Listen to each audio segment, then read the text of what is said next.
Welcome back to Cooking with Kuriko. First of all, you probably wonder, who is Kuriko? Kuriko was a nickname my Japanese grandfather gave me.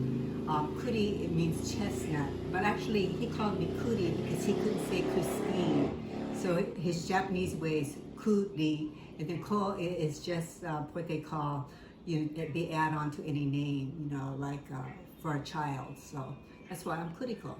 Anyway, today we're going to be cooking you snooze, you lose potatoes. And this is a casserole. This is also known as funeral potatoes, but I don't call them that. This is you snooze potatoes. The ingredients for this is a bag of hash brown potatoes, not the slivered kind. These are like the chunks. This is diced hash brown potatoes, and it measures 32 ounces or 2 pounds in the freezer section. You can get any brand you want. Some of them I've used before is the O'Brien. That already has like chopped onions and green peppers in it. But today this is just plain diced potatoes. What I did was I took the bag out of the freezer this morning, let it thaw. So this is a thawed bag. I'm gonna dump the thawed bag into my bowl here. And to that, I'm going to be adding some chopped onions. And this is my chopper. I think I had a lot of comments last time about what this little device is. It's just a little handy device to chop, dice foods like vegetables into smaller pieces. And I found it convenient. It has a little removable blade insert here so you can clean it. Just have to be careful when you wash this. You gotta take it out first and then wash it independently. Okay, I'm gonna put some chopped onions. This is about one whole small onion. I'm gonna put that in there and we're gonna chop it. And this is just like a guesstimate. This is approximately, like I said, half to 1 cup of onions. It depends on how much onions you guys like. If you don't like onions, don't add it. Okay, so I put the top back on, and depending on how small I want the dice, I just manually pull this maneuvering device. Okay, I'm gonna take a look at it and see. I think you can go for a little bit more. There's still some kind of big chunks in here. So probably about 2 more.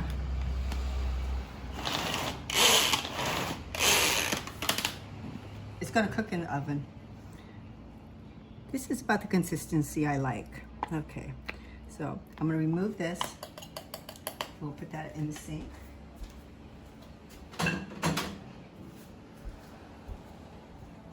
Okay, we'll go ahead and add all of this into our mixture of the hash browns already thawed out in this bowl. Okay. Next, we're going to add, put this in the sink as well. We're going to add something you may elect to do or decide not to do and want to add something else or nothing at all. I have here beef smoked sausage. I'm only using half of this. I'm going to save the other half for breakfast or something else. You could use ham if you want. Any kind of like breakfast meats. I guess you could probably even use sausage. I don't know. Anyway, I'm just going to slice it. Slicing the sausage. And you're also going to add this in this mixture.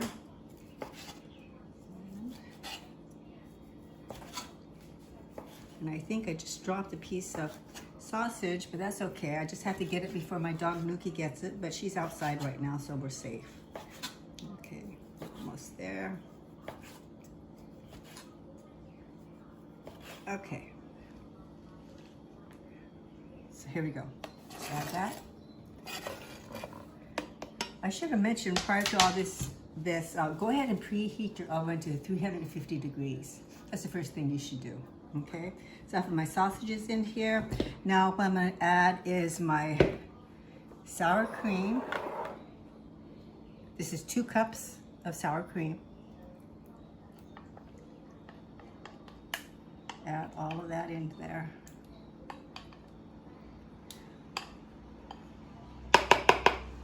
And as for the seasonings, what I add is garlic salt. that tastes the best to me. And it's a guesstimate, but I usually sprinkle it on.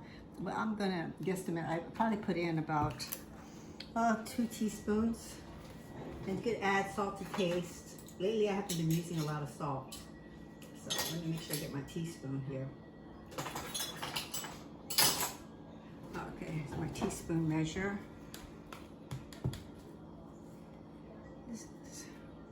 I think I should have said about a tablespoon. Yeah, about a tablespoon. Because potatoes take a lot of salt. Okay, so that's it. Yeah, I'm gonna go ahead and start stirring it around. And there is some cheese I'm going to put in it and mix with this mixture as well. But we'll wait until after I stir most of this around. Okay, I should have gotten my spoon, but I'll go get that now. Okay. Okay, and just combine all this. Now, in other recipes I've seen it's called funeral potatoes. I've seen people add 1 can of cream of chicken soup into this mixture. I never add any kind of cream soup into this mixture. Only this stuff. Just get it all incorporated.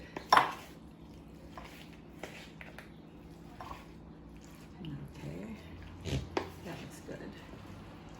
Okay, I'm gonna go ahead and add cheese. Now this is approximately 2 cups of cheese. Use whatever cheese you want, but usually cheddar is the best, or a mixture of. So this is 2 cups of cheddar cheese that I'm adding. Also incorporate this.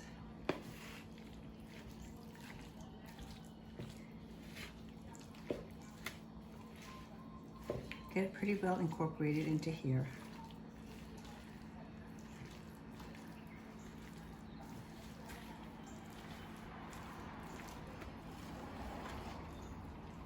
As much cheese throughout it as possible.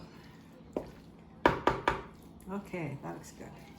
Okay, so what I'm gonna do is I have to prepare my baking casserole dish. This is 9 by 13, and I'm going to be adding French fried onion rings on top of it when I'm done. So let me just go ahead and spray the pan, just so it doesn't stick and you don't have a hard time cleaning the pan afterwards. Okay. Now I do have some French fried onion rings here. It comes in this can. And what I did was I kind of rolled this out a little bit to make it a little bit more finer. I'll sprinkle this on the top. However, for the casserole itself, there's some bigger chunks in here, so I don't mind putting that in there like that. Just gives some added flavor. It's up to you. You don't even have to do this.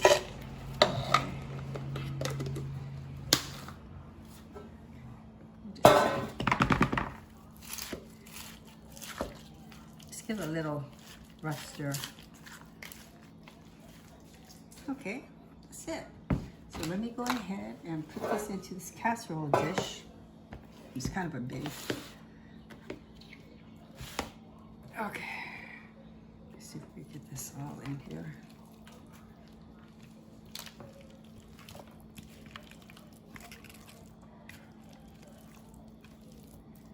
Okay.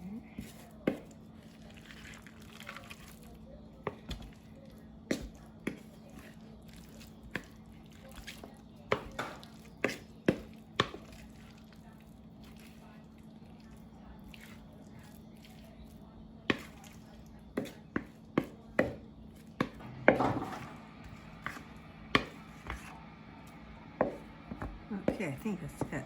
Let me just double check, yeah. Get everything out as I can. Okay. And just disperse it into the pan. There you go. Chunks of sausages in there, cheese, onions. Okay, that looks pretty good. Okay. Okay, that's it of that. Okay, So that's it. So this actually cooks for approximately 15 minutes. You put it in the oven uncovered, nothing on top, and you cook it in the middle rack, 350 for approximately 15 minutes till it's done. As long as it's already been thawed out, that should be a good temperature for this. Okay, and I do have the chopped up onion rings in here. I'm only going to sprinkle a little bit in here, and probably I'll check it in maybe about 10 minutes before it's supposed to be done, and I'll sprinkle some more in. And you could even add a little dabs of butter on it if you want it more brown. But I'm just going to sprinkle a little bit of this in on the top.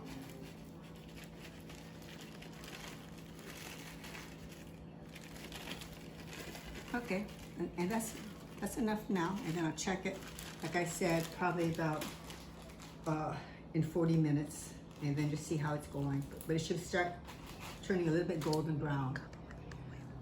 Okay, I used to cover this in foil, but I found out it just takes so much longer. Just leave the foil off and cook it uncovered. And that's it. Put it in the oven, 350 for approximately 15 minutes. In 40 minutes of that time, check it, and then go ahead and add some more of the onion rings on top. And sprinkle it with some more cheese. If you sprinkle with the cheese now, I think it's going to melt too fast. Okay? That's it. Hope you enjoy.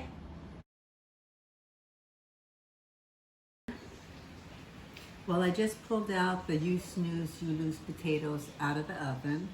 And like I recommended, 40 minutes into the bake, I had pulled it out and put the rest of the shredded cheese on it, as well as the crushed dried onion rings.